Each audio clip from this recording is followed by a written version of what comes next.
So something I hear all the time and I've heard for years is just that people are really struggling in their math and science class because their teacher is just legitimately bad. And so I have just been hearing this for so long from so many people that I was really curious of just like, what is this phenomenon? Like, what's happening? So I just kind of sat and I thought about the reasons I think that so many math and science teachers can be bad. And so the first thing I did was just think about all of the science teachers and math teachers that I've had, which have been a ton. And I've had some really excellent teachers. I've had people that totally changed my life, that I love, that were just awesome and I connected with so much. And then I've also had a lot of really average teachers, just where it's like, all right, you take the class and then it ends and you learned whatever you had to or whatever. And then I also have had a ton of really bad teachers, like people who shouldn't be teaching at all. People who, like, it wasn't like I didn't like them, like everyone didn't like them. And like they were not making the class good for anyone. And so I kind of started thinking about all the reasons why I think this can happen, especially now I've had a few years of science teaching experience under my belt. And so, yeah, I just want to kind of go over what I think about that.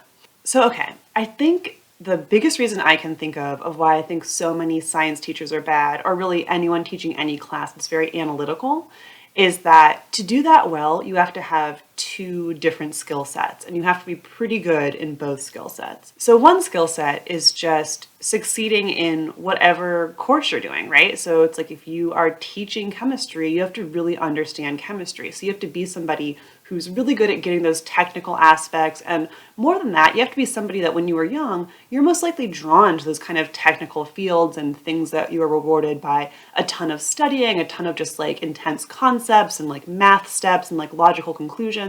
So that has to appeal to you and you have to be good at it. So it's hard to be good at math and science. And that's one skill set that you just have to have as a math and science teacher. And then the other one is really different because the other one is just being a good teacher. And the strengths you have to have for that skill set are so different because to be a good teacher, it's all about communication. It's about connecting with people. And so all of those skills are like more like traditional like soft skills, right? So it's like you have to be really good at reading faces and saying like, okay, is this person engaged right now? How am I going to keep the whole class engaged through this like kind of technical thing? And so I think it's just really hard to have both those skill sets. So it's just more likely that your teacher is going to have one or the other. And I think that in the case of math and science teachers, more teachers understand the material, but then don't have exactly the strengths to know how to communicate that effectively to students and keep them engaged while they're doing it. So yes, I think people that really succeed in things where it's very analytical and needs a lot of alone time and studying, it's also just kind of rare that same person will be really good at connecting with people and communication and kind of like interpreting those really hard topics. All right, so next, and this is kind of similar, but I think that people that are becoming math and science teachers were most likely always pretty good at those subjects, right? I mean, like, that's their job. It makes sense that when they were learning it, like, they kind of got it relatively quickly. And so I think if you don't have that personal experience of just how frustrating it was and how hopeless it was and just how it kind of made you feel bad about yourself to not get these topics, you don't know what it takes to then overcome that and end up doing well. You just kind of are like, well, it worked for me when someone explained it to me the first or second time. I just kind of got it, and then I worked on practice problems alone, and then I kind of really got it, and now I'm a math and science teacher, right?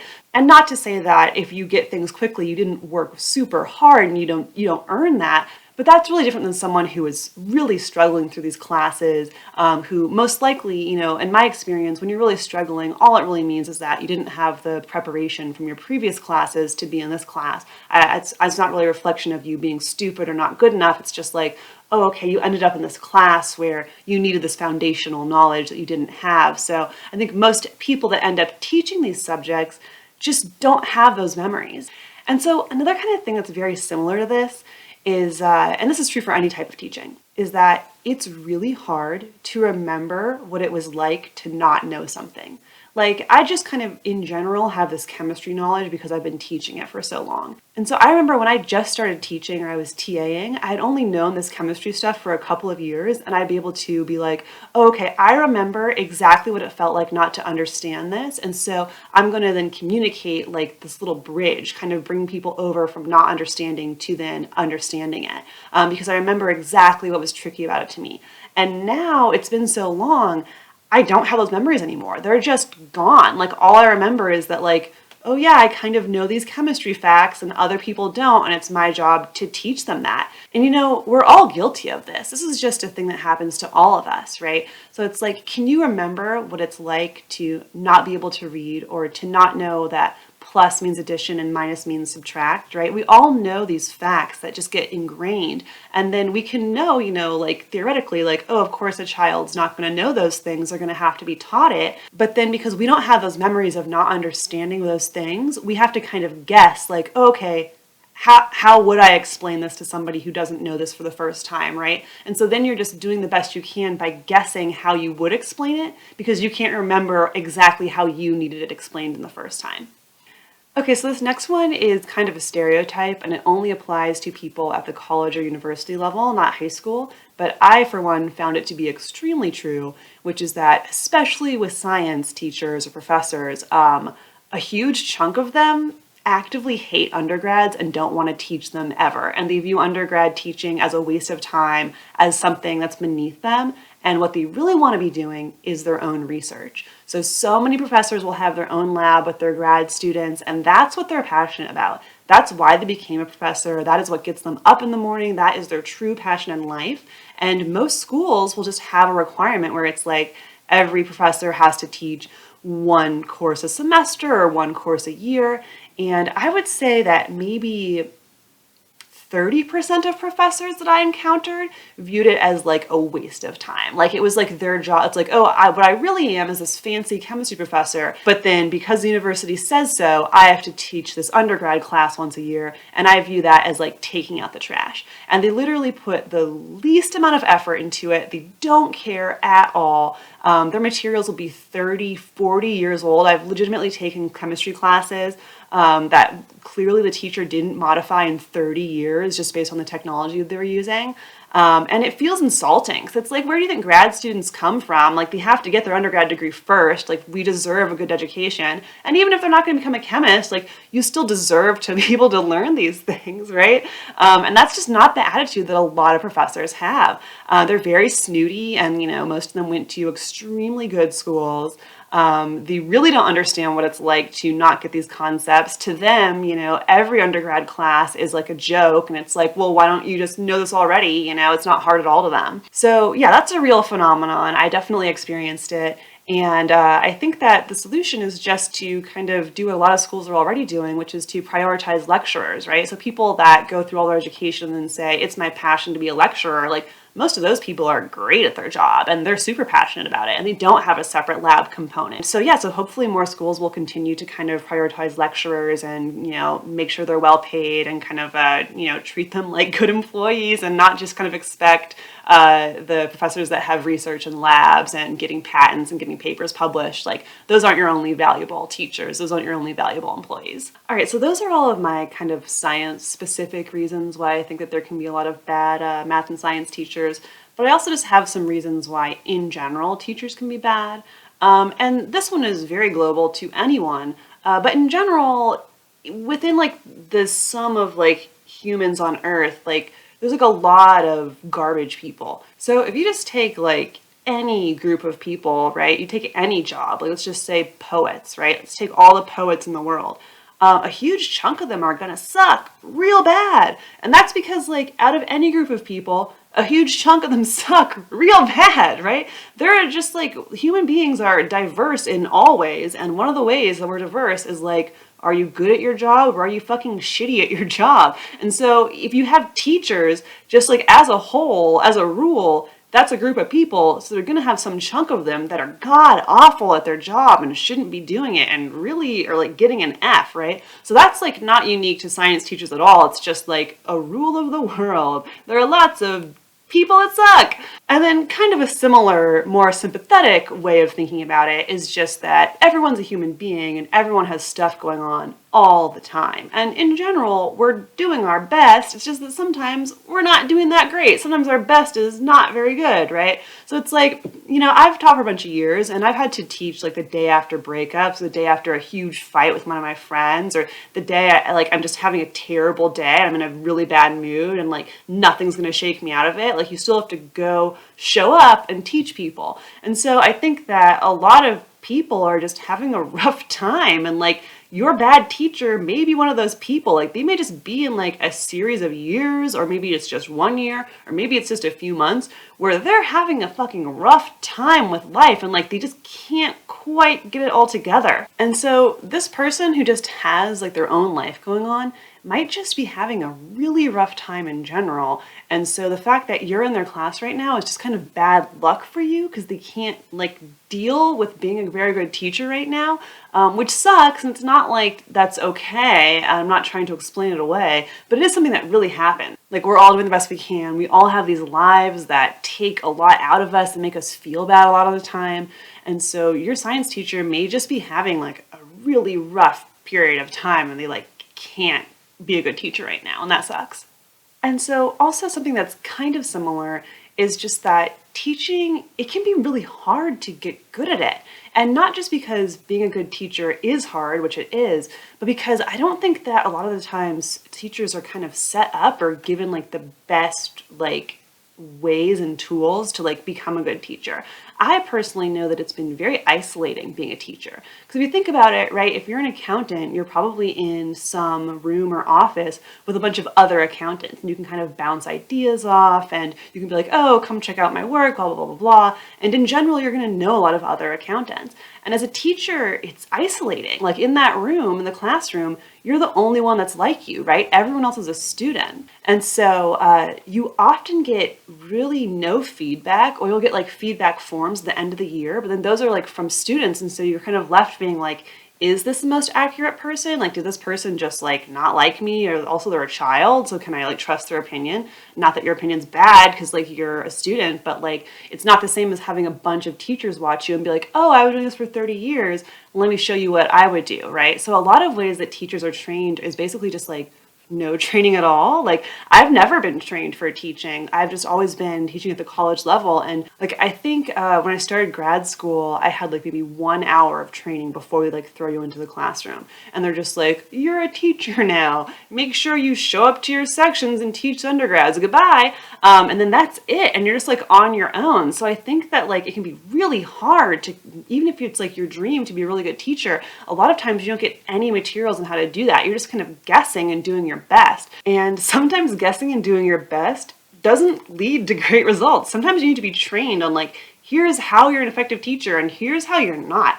And a lot of teachers just never get any of that. They don't get any feedback. So I think that's just kind of a system that lends itself to people not doing the best they could be. And so another thing is that your teacher could be really good for some people, but not for you. It's so hard to do a good job for everybody. It's almost impossible, right? Because it's like when you're looking at a classroom full of students, it's just like, not all of you guys are going to need to learn the same way, but I only have one way that I can talk because I'm talking to all of you. So I have to decide what's the strategy I'm going to use, and I'm going to hope that it's like the best for the most number of people. But again, that's kind of a guess. So your teacher might be really good. Some students might be like, I love this teacher. And it might just be because their way of teaching is highly effective for them, right? And that just kind of sucks. I know every semester I always feel like there's just got to be a chunk of people who my teaching style doesn't work for, right? It's impossible to have something that's going to be a great fit for everybody. And kind of similar to that, it might be that your teacher is actually okay in certain areas. Like maybe their teaching is actually okay, but they're really not doing okay in like an interpersonal area, right? Like I think a lot of teachers are rude. It's easy for people to just fall in that trap. Like you get snappy, you become condescending, and you're just actively being rude. I think it's so easy for teachers to do that. I had so many teachers that were just unacceptably rude.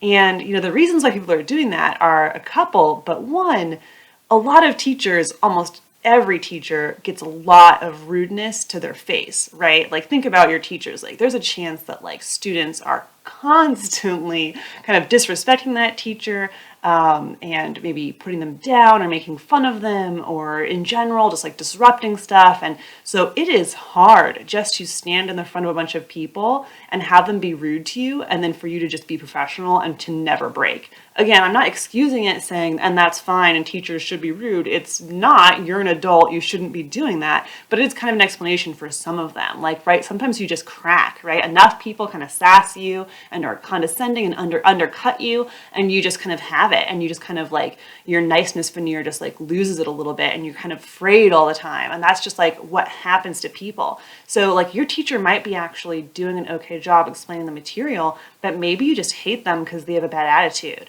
And so if that's the case, it's actually not the worst case scenario, right? Like if the only thing wrong with them is their attitude, but they're actually kind of going through and allowing people to learn and like actually teaching stuff okay, that's actually not the worst case scenario. So if that's what you have, like try to identify it and be grateful that at least the person is explaining things, even if you don't like them and they are an asshole or whatever.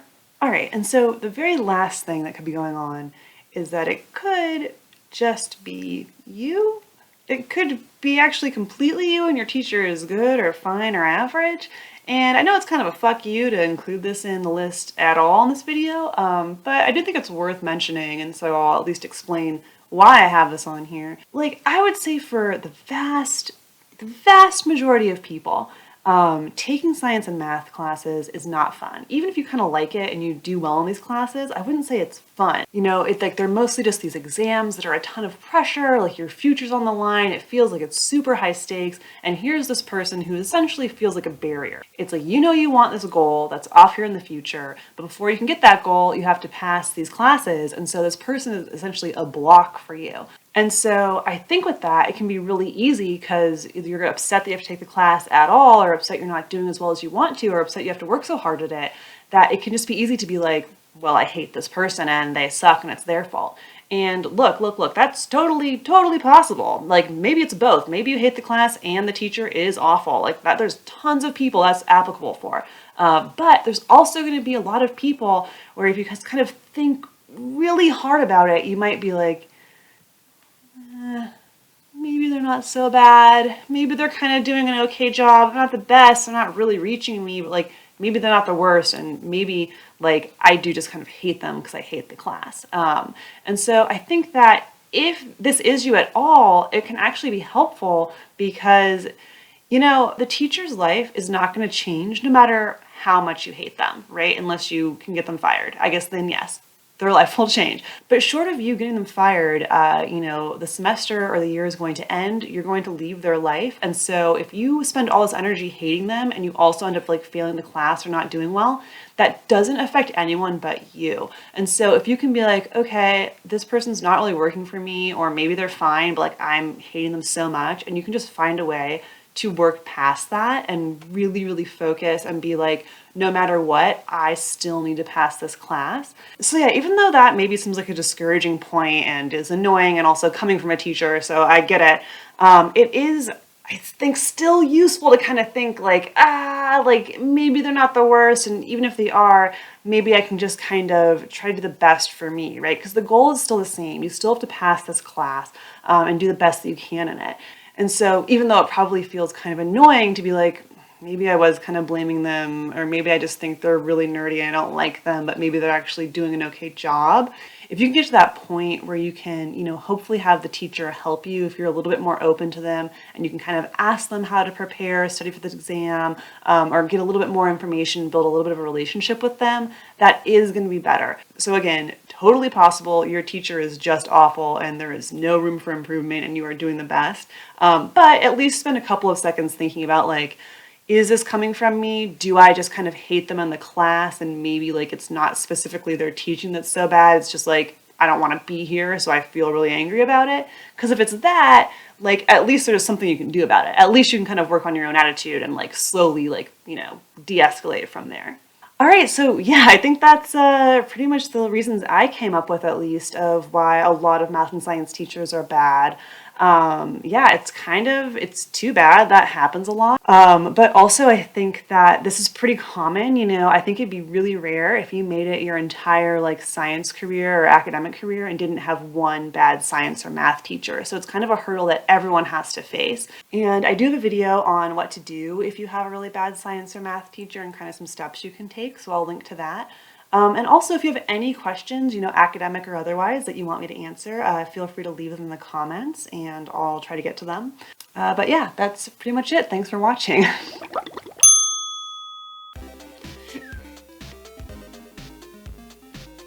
Hey, thanks so much for watching that video. Please feel free to like, comment, or subscribe. All right, thanks. Bye.